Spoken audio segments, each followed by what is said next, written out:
Bangladesh team ODI squad শ্রীলঙ্কার বিপক্ষে MD মেহেদী Hasan Miraj captain, Tanzid Hasan, Mohammad Parvez Hossain Emon, MD Naim Sheikh, Nazmul Hossain শান্ত, মোহাম্মদ তাওহিদ হৃদয়, লিটন কুমার দাস, জাকের আলী আনিক, মোহাম্মদ শামীম হোসেন, মোহাম্মদ রিশাদ হোসেন, মোহাম্মদ তানভীর ইসলাম, মোহাম্মদ মুস্তাফিজুর রহমান, তানজিম হাসান সাকিব, তাসকিন আহমেদ, নাহিদ রানা এবং হাসান মাহমুদ, এই 16 জনের স্কোয়াড। দেখেন, তাকে আপনারা দেখছেন যে তিনি অনুশীলনে ফেরত এসেছেন এবং দল নির্বাচনের আগে আমরা একটা ফিডব্যাক নিয়ে থাকি ফিজিও প্লাস স্ট্রেংথ অ্যান্ড ট্রেনারের কাছ থেকে, এবং একটা লোড ম্যানেজমেন্টের একটা হিসাব আছে। সেই হিসাব করে আমরা যখন মনে করি যে কেউ খেলতে পারবে, তখন সে ব্যাপারটা নিয়ে আরও বিশদ আলোচনা হয় টিম ম্যানেজমেন্ট, ক্যাপ্টেন সবার সঙ্গে, এবং সেই আলোকে আমরা মনে করছি যে তিনি একদিনের ক্রিকেট এবং টি20 ফরম্যাট এই দুটোতেই তিনি অ্যাভেলেবেল থাকবেন। হয়তো রেস্ট্রিকশন থাকতে পারে সব ম্যাচের জন্য, হয়তো না। টি20 দল এখনও ঘোষণা করা হয়নি, আমরা হয়তো এর আগে দেখেছেন হয়তো তাকে। তবে আমার মনে হয় যে লোড ম্যানেজমেন্টের কথাটা সবসময় মাথায় রাখা হয়, তিনি অত্যন্ত একটু গুরুত্বপূর্ণ প্লেয়ার। তো আমরা আমাদের দলে যে 5 জন পেস বোলার রেখেছি একদিনের দলটাতে, এটা একটা অন্যতম কারণ যে মুস্তাফিজও ইনজুরি থেকে ফেরত এসছেন, তার ফ্র্যাকচার হয়েছিল, তাসকিন আহমেদ এসছেন, নাহিদ রানারও ওয়ার্কলোড ম্যানেজমেন্ট আছে।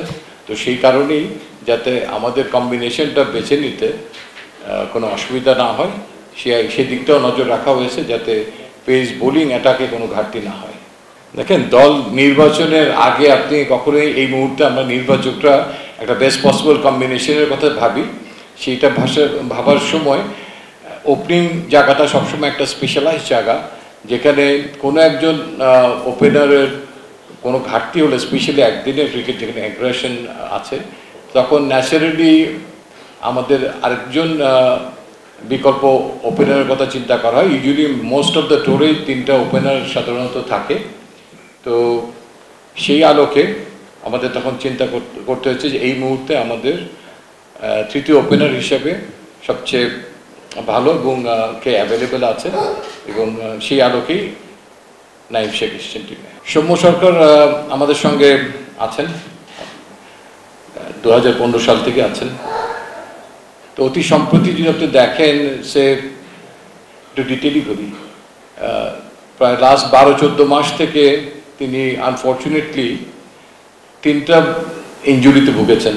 একটা আপনারা জানেন, শ্রীলঙ্কার এগেনস্টে যখন আমরা খেলছিলাম চিটাগংয়ে একদিনের ম্যাচ, তো সেখানে তার এসিএল ইনজুরিটা হয় এবং মাথায় একটু ব্যথা পান। তো এসিএলটাই মেজর ইনজুরি ছিল হাঁটুতে, সেখান থেকে রিকভার করে ফেরত আসেন।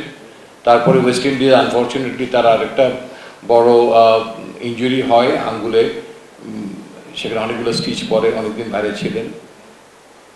এবং অতি সম্প্রতি আমরা ইউই এবং পাকিস্তান সফরের জন্য তাকে দলে বিবেচনায় আনি। যখন এখানে বিবেচনায় আনা হয়, তখন তার ছোট্ট একটা ব্যাক স্প্যাজম ছিল, যেটা ফিজিও অ্যান্ড প্লেয়ারের আন্ডারস্ট্যান্ডিংয়ে it should have recovered within a couple of days. He should have been available against UAE even.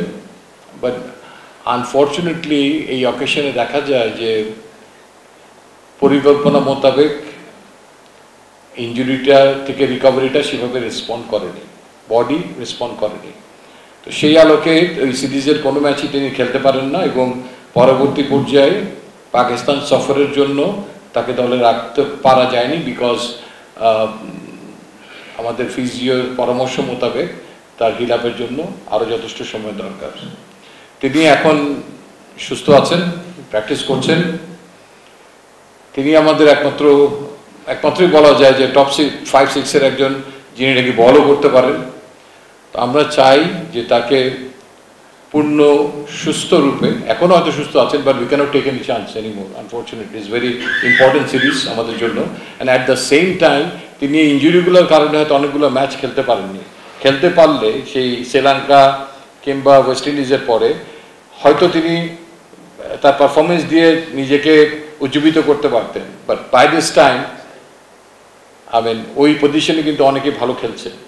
এবং বিকল্প আজকে যে নাইম শেখ আসলেন, তিনিও কিন্তু তার যে খেলার ইন্টেন্সিটিটা, আমাদের টপ যে দুজন ওপেনার ব্যাটিং করছেন সেই একই ইন্টেন্সিটিতে ব্যাট করার মতো সক্ষমতা একটা নজির রেখেছেন কিন্তু ঢাকার ক্রিকেটে। তিনি তাকে কিছুটা বদলেছেন, আমার মনে হয় আপনারাও ফলো করেন, আপনারা সেই জিনিসটা দেখছেন। সো দ্যাট আমাদের এখন ওপেনিংয়ে 3 জন দাঁড়ালো যারা নাকি একই ইন্টেন্সিটিতে ব্যাট করার মতো capable. And at the same time আমরা আমাদের কাছে সৌম্য সরকার অত্যন্ত গুরুত্বপূর্ণ একজন খেলোয়াড়, বিকজ 10 বছর ইন্টারন্যাশনাল ক্রিকেট খেলার তার এক্সপিরিয়েন্স আছে। আমার বিশ্বাস যে সাম্প্রতিক ক্রিকেটের যে দাবি তার সঙ্গে তিনি খাপ খাইয়ে নিজেকে প্রস্তুত রাখবেন, এবং আমরাও বড় ক্যানভাসে তাকে সার্বিক সহযোগিতা করার জন্য সব কিছু আমরা অফার করব, এবং তিনি আমাদের মনে আছেন। বাট তাকে একই ইন্টেন্সিটিতে একইভাবে নিজেকে তার অভিজ্ঞতার আলোকে আরেক স্টেপ এগিয়ে নিয়ে আসতে হবে। অ্যান্ড সোহানের ব্যাপারটা তিনি আমাদের বিবেচনা আছেন, বাট একই টিমে আমরা মাল্টিপল উইকেট কিপার তো নিতে পারবো না এই পজিশনে, বিকজ লাস্ট সিরিজে লিটন দাস ছিলেন না। তারা জানেন যে ওই সময় একটু খারাপ প্যাচের মধ্যে উনি ছিলেন, একটা সময় ইজ এ বেস্ট হিলার সেই কারণে, এবং তিনি টি-20-র ক্যাপ্টেন হয়েছেন। সো দ্যাট পরবর্তী টি-20 বিশ্বকাপ পর্যন্ত তিনি দলে আছেন ধরে নেওয়া যায়। সো দ্যাট কাউকে ভালো ফর্মে পিছে অধিক সময় ব্যয় করার জন্য আমরা নির্বাচক মণ্ডলী মনে করি যে ওয়ানডে ক্রিকেট খুব আদর্শ একটা সময়। তিনি যদি সেই জায়গাটায় একটু দীর্ঘ সময় খেলতে পারেন, সেই পারফরমেন্সটা তিনি তার জন্য সুবিধা হবে ক্যারি আউট করার জন্য টি-20-তেও। সো সেই আলোকে এই মুহূর্তে আমাদের সামনে আছেন লিটন। নুরুল হাসান সোহান আমাদের মাথায় অবশ্যই আছেন, অত্যন্ত কার্যকর একজন খেলোয়াড়, স্পেশালি 6-7-এ আমার মনে হয়। তো তাকেও আমরা আগামীতে দেখতে পাবো বলে আশা করি, এবং আমাদের কোনো একটা প্লেয়ারকে দেখার জন্য এই সামনে এশিয়া কাপের আগে এই শ্রীলঙ্কা সিরিজ, দেন পাকিস্তানের সঙ্গে আমরা দেশের মাটিতে ম্যাচ খেলবো, তারপরে ভারতের সঙ্গে খেলবো।